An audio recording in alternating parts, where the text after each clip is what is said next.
Di tengah pesatnya perkembangan kuliner modern di Jakarta, hidangan tradisional tetap punya tempat di hati masyarakat.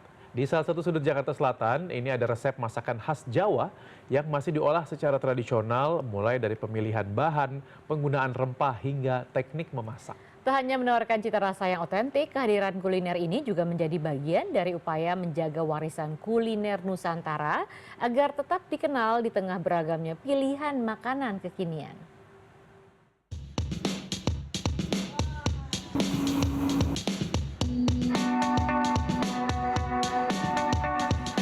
Setiap hidangan memiliki cerita.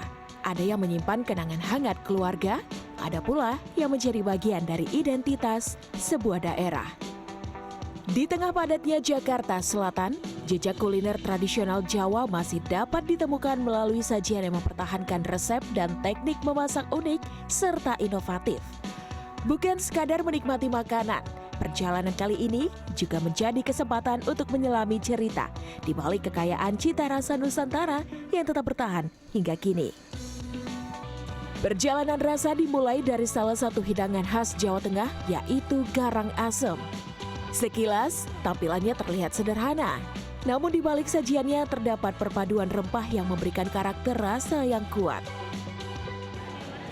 Oke, untuk makanan sendiri kita angkat itu khususnya dari Jogja dan Jawa Tengah, Kak.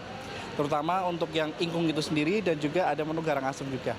Alhamdulillah, Kak, untuk sampai sekarang untuk garang asem bambu itu merupakan best seller juga di tempat kita, yang dimana kebanyakan tamu kesini carinya untuk garang asem. Pengolahan garang asem memanfaatkan bambu petuk yang sudah dimodifikasi. Ruang kosong bambu dibuat seolah-olah menjadi wadah yang bisa dibuka tutup, yang bisa menampung seluruh bahan pembuatan. Oke, kita mulai proses awal pembuatan garang asemnya. Di sini ada 2 jenis garang asem, ada yang iga sapi dan juga ayam. Bambu diisi dengan beragam bahan aromatik, mulai dari serai, lengkuas, daun jeruk, hingga daun salam yang memberikan lapisan aroma rempah. Sensasi pedas hadir dari irisan cabai merah, sementara belimbing wuluh, tomat hijau, dan tomat merah memberikan sentuhan asam segar yang menjadi ciri khas garang asam. Setelah semuanya masuk ke dalam bumbu, tungku pembakaran pun menanti. Bambu diletakkan berjejer rapi dan siap disiram menggunakan santan yang sudah dicampur dengan kaldu, garam, dan lada yang pastinya akan menambah sensasi gurih garang asam. Ternyata tidak segampang yang saya pikirkan ya. Memang selain di sini panas ya, dan juga permukaan bambunya kecil ya Mas ya. Jadi memang harus ekstra hati-hati untuk menuangkan si kuah kaldunya ini ya Mas ya. Kaldu dan juga santan ini. Kira-kira ada teknik khusus nggak Mas buat masukinnya?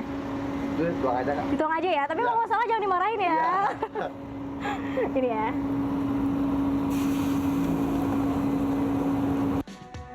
Sajian kedua ada ayam ingkung.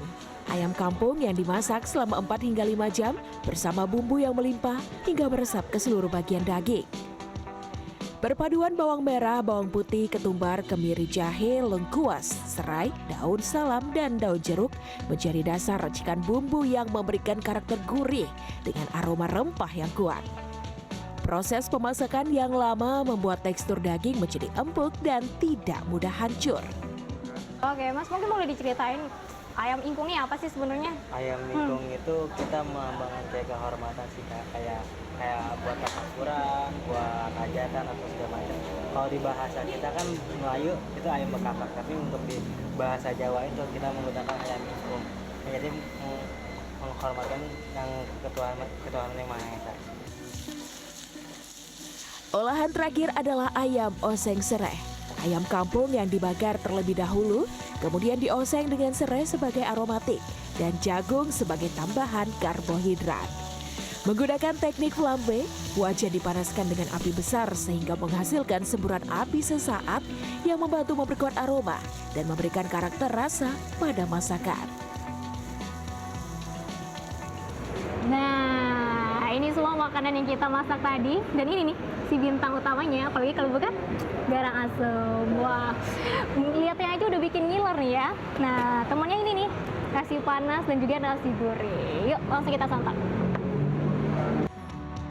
Paduan rasa yang kompleks mulai dari asin, asam, gurih, manis, dan pedas membuat lidah bergoyang dan menciptakan sensasi nagih, ingin makan lagi dan lagi. Nah, karena ayam ingkung ini dimasak 4 sampai 5 jam ya. Jadi bisa dilihat nih ya, daging ayamnya gampang banget lepas dari tulangnya nih. Boleh dilihat nih ya. Wah, gampang banget ya. Wah, nggak perlu effort nih ya. Segampang itu. Dan juga karena proses pemasakan yang lama, jadi bumbunya benar-benar meresap sampai ke tulang ayamnya. Tak ketinggalan menu langka yang jarang ditemukan di Jakarta, ayam oseng serai yang menyegarkan siap memberikan sensasi pengalaman rasa nan unik. Rasa ayam oseng serai ini kompleks banget ya, karena memang ada gurih, manis, asin, dan juga serainya menambahkan aromatik. Jadi benar-benar kayak balance semuanya, ditambah jagungnya yang nambah rasa manis, benar-benar lengkap deh. Makanan tradisional ini dibanderol beragam, mulai dari yang ramah di kantong hingga versi sultan. Meskipun harganya variatif, kuliner ini pun terus diburu masyarakat dan menjadi referensi kuliner tradisional enak di ibu kota. Baik lagi, ini kan dari bambu, dibakar juga. Jadi sebetulnya kalau misalnya ayamnya, ayam kampung juga pakainya lebih enak, lebih empuk, lebih juicy juga. Terus karena ini dibakar tadi, rasa kuahnya tuh kayak ada smoky-smoky-nya gitu loh, yang bikin kayak ini bukan garang asam yang dari kompor. Kan gitu bisa kelihatan kan. Jadi kayak kalau dibakar kayak lebih bakal jadi referensi habis ini buat nyari garang asam yang harus dibakar. Saya udah nyobain semua menu-menu yang ada di sini, secara keseluruhan enak-enak banget dan juga otentik semua. Tapi tetap favorit saya ayam garang asem yang dimasak di dalam bambu ini, karena selain rasanya yang kaya banget ya, ada pedas, manis, asem, gurih, dan juga dinikmati di cuaca Jakarta yang sedang tidak menentu ini pas banget. Dan juga ditutup dengan es kelapa muda, makin menambah kenikmatan kita makan siang hari ini. Mika Almar, Dwi Agung, Jakarta.